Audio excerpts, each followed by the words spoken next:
Here we have the problem number 2. Find the sum and product of the roots of 6x squared plus 12x minus 18 is equal to 0. Since we've been looking for the sum and the product of the roots, okay, we will use the formula.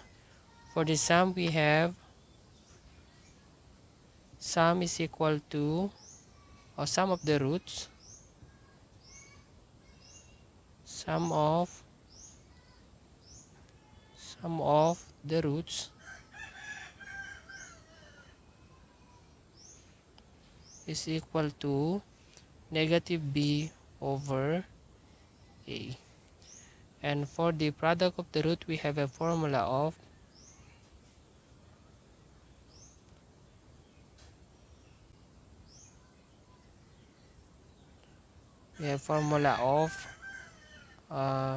c over a.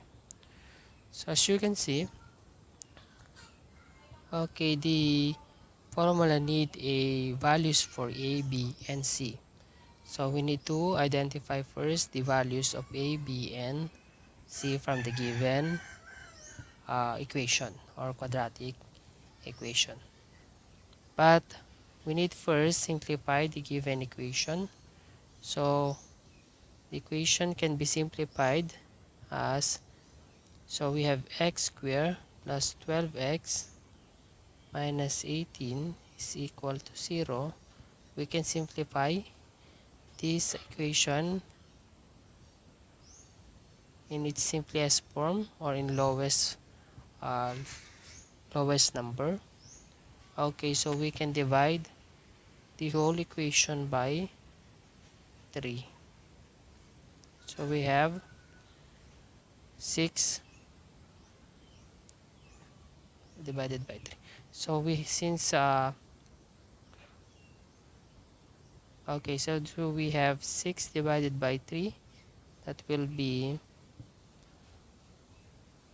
2, then followed by x squared plus 12 divided by 3, that will be 4, followed by x, minus 18 divided by 3, that will be 6, then is equal to 0 divided by 3, that will be 0. That is now the simplest form of the given equation. Now, let us move now to identifying the values of a, b, and c.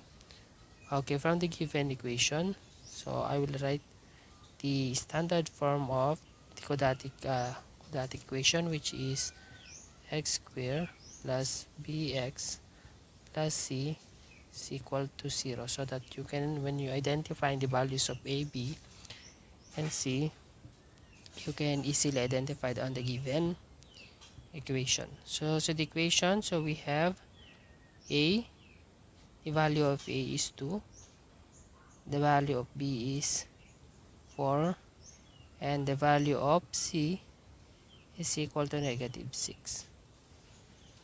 So we can now use the given formula to identifying the sum and product of the roots. So we have from the sum of the root is equal to negative b over c. I should say, let me write this one. So we have a, so is equal to, let us substitute the value of b. So we have negative, substitute the value of b, which is 4, over a, which the value of a is 2.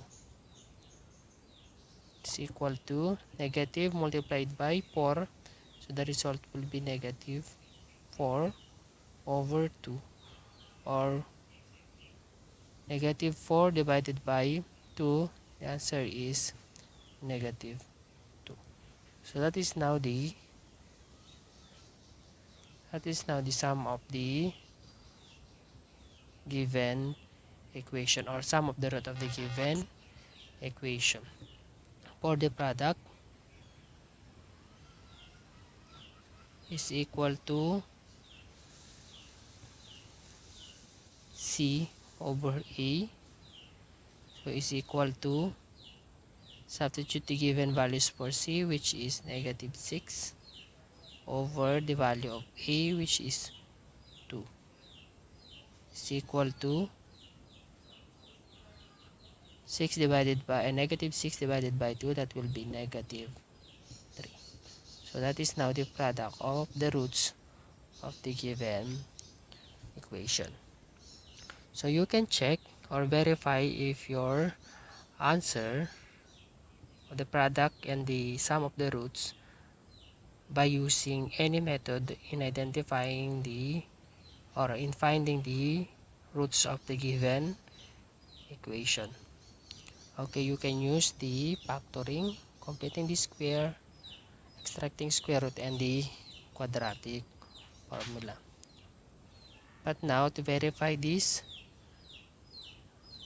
okay, we will use the quadratic formula to identify the roots so that we can perform addition and multiplication of the roots. So let's identify first the roots of the given equation. So from the quadratic formula, we have x is equal to negative b, positive and negative, square root of b square minus 4ac over 2a.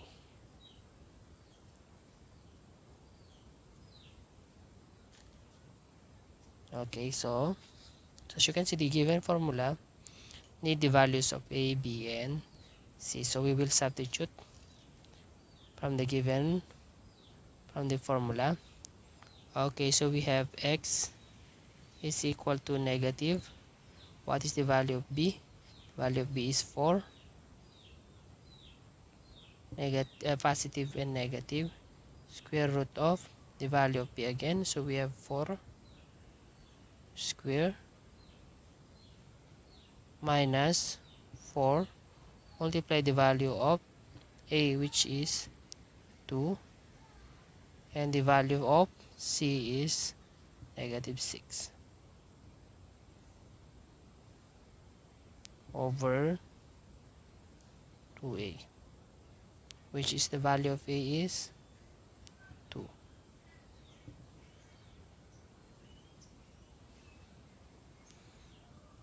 Then we have x is equal to negative 4 multiplied by negative multiplied by 4, that will be negative 4, positive and negative, square root of 4 square is 6, 4 times 4, that will be 16, minus 4, 2 multiplied by 6 is, 2 multiplied by negative 6 is negative 12 over 2 times 2, that will be 4. So we have, will be 4. So we have x is equal to negative 4, positive negative, square root of 16 minus 4 times 2, negative times negative, that will be positive, then 4 times 12, that will be 48 over 4.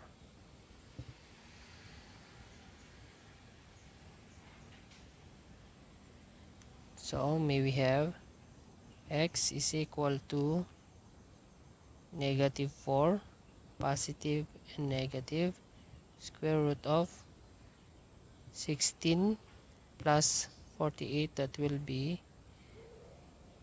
64 over 4.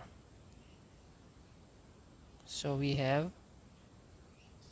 x is equal to negative 4, positive and negative, square root of 64, that will be 8 over 4. So let's separate the denominator. X is equal to negative 4 over 4, positive and negative 8 over 4. So we have x is equal to negative 4 divided by 4, that will be negative 1, positive and negative 8 divided by 4, that will be 2. So let us now identifying the two roots. So we have x is equal to negative 1 plus 2, and x is equal to negative 1 minus 2.